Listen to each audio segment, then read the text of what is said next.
Saudi আরবে ইয়ে হয়েছে, বাস ওনারা ভিসা ক্যান্সেল হয়ে গেছে। তাইলে বুঝতে পারেন আমাদের কি। আর এই যে সরকারে যেরকম আমরা যতটুকু জানি আমরা 5,000 সংখ্যা এরকম কিছু ইয়ে হয়েছে, হ্যাঁ, যেরকম আমরা অনেক জনের পড়াশোনা জানি না, মোবাইল সম্পর্কে অভিজ্ঞতা নাই আমাদের, হ্যাঁ, সে বাইরের তথ্য আমাদের কাছে নাই, কিন্তু আমাদের কাছে এই যে আমাদের যে ইয়েটা আছে, আমাদের যে গ্রুপটা, আমার কাছে স্বয়ং 500 লোকের তালিকা আছে।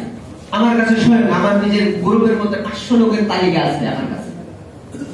তাইলে আপনি যারা আসে নাই, যারা আসতে পারে নাই, যারা মোবাইল সম্পর্কে বুঝে না, যারা কোথায় প্রবাসী কল্যাণ মন্ত্রণালয়, বৈদেশিক মন্ত্রণালয়, মাননীয় প্রধানমন্ত্রী কার্যালয় কোন জায়গায়, তারা যারা জানে না, কিন্তু তারা আমাদের সাথে কি তাদের তথ্য আমাদের কাছে জানা নাই, আমরা জানিও না। আমার কাছে যতটুকু জানা আছে 500 লোকের মতো আমার কাছে গ্রুপে অ্যাড আছে।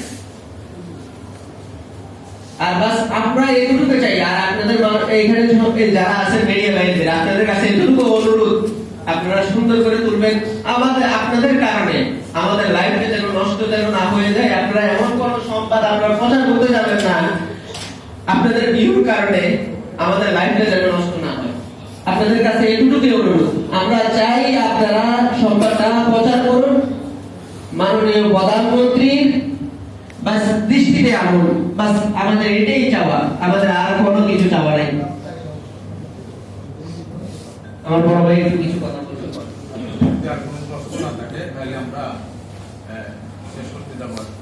শেষ করেন। আমার শেষ দাবিটা আপনাদের উদ্দেশ্যে বলতে চাবো। শেষ দাবিটা একটা কথা শেষ করব। মাননীয় প্রধানমন্ত্রী আমাদের আপনাদের মাধ্যমে শেষ আবেদনটা জানাবেন। বেশ কয়েক দেশে উনি সফর করেছেন। আল্লাহর হস্তে আমাদের সুপারিশ থাকবে।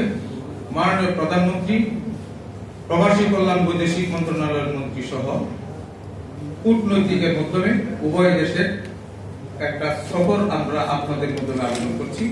মাননীয় প্রধানমন্ত্রী যদি আরব আমিরাতে যান, আমরা দৃঢ় বিশ্বাসী, আমরা আশা করি ইনশাআল্লাহ সেই জায়গায় আবার আমরা ফিরে যেতে পারবো ইনশাআল্লাহ। এই আশা ব্যক্ত করছি।